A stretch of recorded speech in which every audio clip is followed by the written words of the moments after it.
up your YouTube, search for Stukeley Meadows, watch on your big screen. Get yourself comfy, this could take a while, what a happy scene. Something new every day for your long-term memory. This is so exciting, it is nearly time for a Stukeley assembly.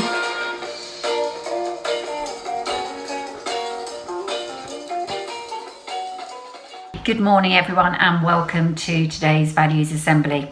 Just while I put some of this on my hands, let's practice our values. So, for each other we, every day we, to improve we, and together we will. And our Stukeley motto is, and our Stukeley curriculum is,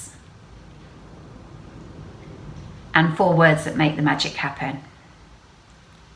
Brilliant. Well, good morning everyone. Great to see you all back at school. And today's assembly is going to be about harvest. Now I hear you say, well, harvest was a little while ago. And I suppose it kind of was, but nonetheless, better late than never. Here we are thinking about harvest. So we're going to think about what is harvest, why do many people, particularly in amongst the Christian community, celebrate harvest and mark this event. What's the big deal? So that's really what we're going to be focusing on today. And to get us started, I have got a quiz. So as usual, teachers, pause me when you need to. So question number 1, these are really easy, multiple choice. It's either an A or a B answer. So here we go. First question. How many tons of potatoes do you think are produced in a typical year across the whole world? So think about all those chips and crisps that you like to eat. How many tons of potatoes are produced across the world in a typical year? Is it A, 388,191,000 tons a year, or is it B, 100,000 tons? Question number 2. Which country produces the most apples every year? Is it A, the USA, or B, China? And question number 3.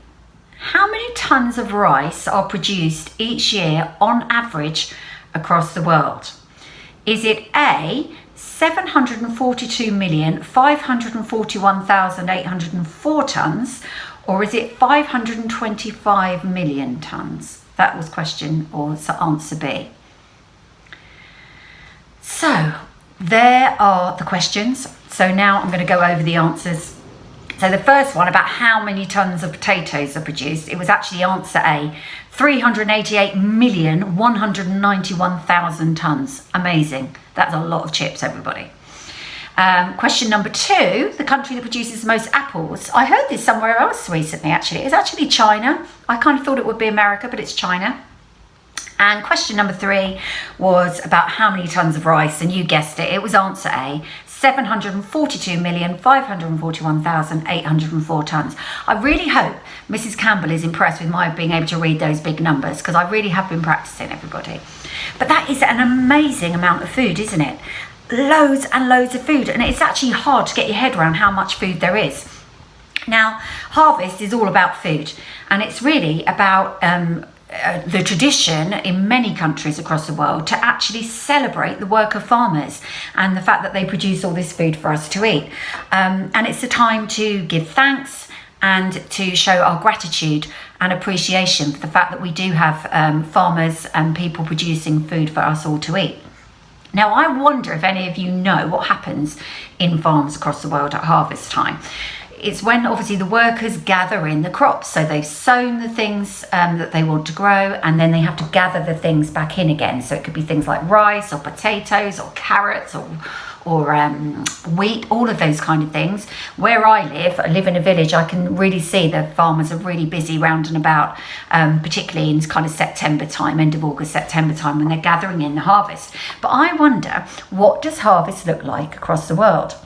Now, hopefully teachers are prepped for this bit, because they need their globes, and I did remind them all that they're going to need those. So I thought it'd be interesting to find out where some of the countries are that I'm going to refer to. So the first picture, I'm going to show you that. This is a picture of a woman, and she is in a place called Papua New Guinea, and she is harvesting coffee beans. So did you think about that? There's a coffee harvest. So she's harvesting coffee beans. There she is. Perhaps your teacher can find that on the globe. Second place to find. Here is a picture of some people harvesting rice in Java. So there's the rice harvest. So we've had a coffee bean harvest, we've had the rice harvest. And here, really, really good harvest, this one, everyone. These guys here are harvesting cacao beans, and they are in the Ivory Coast. I'll give you a clue, it's on the continent of Africa. So there they are, cacao beans, and that's what they use to make chocolate. So a really important harvest, everybody. And last of all, here is a man harvesting, yep, you've guessed it, pumpkins. And I wonder if you know whereabouts he might be harvesting them. I'll tell you, it's actually the USA. So harvest looks very different across the world, and some interesting crops being harvested there, weren't there? I tried to choose something that was unusual. But where did the tradition of celebrating harvest festivals begin? Well, the tradition of celebrating harvest festival in churches, because a lot of churches do have specific harvest festivals, began in 1843, apparently. I found out from a Reverend Robert Hawker. And he invited all his parishioners, the people that lived in his parish, to a special service of Thanksgiving in his church in Cornwall. So that was the first kind of recorded in-church harvest festival that looks anything like the kind of festivals that go on in churches today. But giving thanks for and celebrating the harvest and being grateful for all the food that's produced has existed a long time before that. In fact, you might be familiar with a celebration called Thanksgiving that happens in America, and that actually happens in November. And that really, the history of that was when English settlers kind of left in the 1600s, left England, went to settle in the United States, and they kind of took with them the tradition of celebrating the harvest, and so that's where the Thanksgiving type thing came to America, and that's from the English settlers. So that tradition of always kind of being grateful for the harvest and giving thanks was always part of the tradition in the UK, and they took it with them to America. So we kind of know how harvest is celebrated in terms of where it all comes from and what it actually means. But what does that look like now? Well, in churches, harvest is celebrated as part of a special service. They have special prayers, special hymns. People often bring food items, grown food items, and they kind of make a display usually of fruit and vegetables and things that have been harvested during the summer. Back a long time ago when I was a little girl, we used to do things called apple pie suppers, where you'd actually apple pies made from apples that you'd kind of picked from the trees and things. So there are traditions that have existed over many years. But the important part of harvest is about gratitude. It's about being grateful and thankful that most of us are lucky enough to have plenty of food to eat. And if you think back to all of those numbers that I gave you earlier about how many millions of tons of food gets produced each year, I know it was potatoes in that case, it's interesting to note that although the world's farmers produce enough food to feed 10 billion people, they think currently there's around 7 billion people living in the world today, that they produce enough food to feed 10 billion people, it's really interesting that hunger still exists in every country of the world, including our own.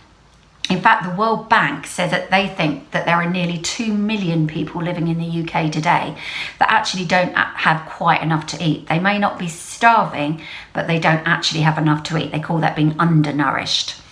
And that's a really shocking number, isn't it? And I would hope and expect that lots of you are really quite surprised about that. Because if the farmers are producing more than enough food for the whole world, in fact, more than enough food for the whole world, then why is it that we've got so much hunger in every part of the world today? It's a really complicated question, and it's a good one to actually talk about as a family. Maybe ask your family, why is that the case? But the kind of simple answer is that there is the wealth of the world is kind of in the hands of just a few kind of wealthy nations, and they kind of hang on to it, and it isn't shared or distributed evenly across the world. And that's true for food wealth as well as kind of actual money kind of wealth too. But something worth perhaps talking about in your class or talking about with your families at home. But it's a little bit sad when we think about harvest and saying thank you because we've got all this lovely food and we're really grateful for it, which is wonderful. But what can we actually do? Because if there are lots of people, even within our own country, who don't have enough food to eat, what could we do? So what should harvest perhaps be about? Well, many churches and other organisations actually support the work of something called food banks, and you may have heard of those. One of the largest food bank organisations in the UK is called the Trussell Trust, and there's about 1,200 of those food banks, but they are not the only ones. In addition to those, there are lots of other food banks right across the United Kingdom. And basically the purpose of them is to be gathering in food items, and they then are made available to people within their community that are in need, that can't quite afford to buy all the food that they need to have for their family for a variety of reasons. And today you would have brought into school a food item, maybe a tin, maybe a packet of something. And all of those will then go to our local food bank. I believe it's in Manchester. And that will then be made available to families within our community so that they can have food for their families.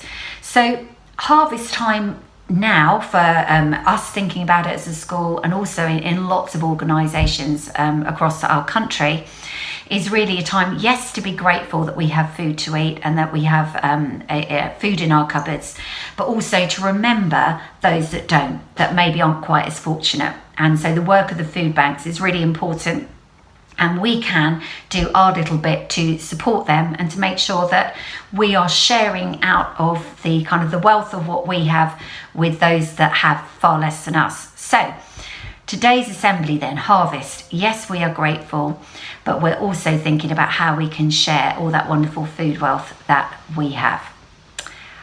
I hope I gave you something to think about during this assembly, and I look forward to seeing you next time. But I haven't forgotten. We are still working on our Grace Nichols poem. Do you remember? Now, I know we've had a week off, and I dare say you've probably not been practicing at home. And I have to confess, neither have I been. So we're going to take it from the top, and I might have to cheat a little bit because I need to remind my brain again, and I haven't been practicing. We're going to do a little bit more of that poem today. So here we go. Let's see how well we're doing. You can join in with me. So lying on the sofa, all curled and meek, but in my very fuzzy head, there's a rapping beat. Gonna rap while I'm napping and looking sweet. Gonna rap while I'm padding on the balls of my feet. Did you remember that bit? Actually, I remember more than I thought. So let's keep going. Verse 2. Gonna rap on my head, gonna rap on my tail, gonna rap on my you-know-where. So wave your paws in the air like you just don't care. With 9 lives to spare, give me 5 right here. So there we go. Those are the 2 verses that we have practiced, and you can do a little bit more work on those with your in your classes, perhaps over the coming days. Let's look at this week's verse, okay? And I am having a little bit of a reminder for me. Well, they say that we cats are killed by curiosity, but does this moggy mine know I've got suavity? So there's some really tricky words in that bit, aren't there? So me first. Well, they say that we cats are killed by curiosity, but does this moggy mind know I've got suavity? Your turn.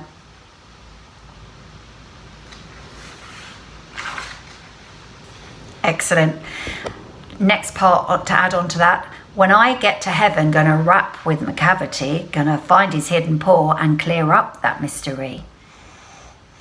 I'll do that bit again and then over to you. When I get to heaven, gonna rap with McCavity, gonna find his hidden paw and clear up that mystery. Your turn.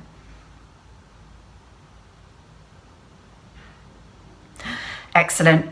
We're gonna put that all together, that last verse, and then you're gonna practice in your class over the course of the week, those 3 verses together, so that when we do it next week, it's really slick. So here we go. Well, they say that we cats are killed by curiosity, but does this monkey mind? No, I've got suavity.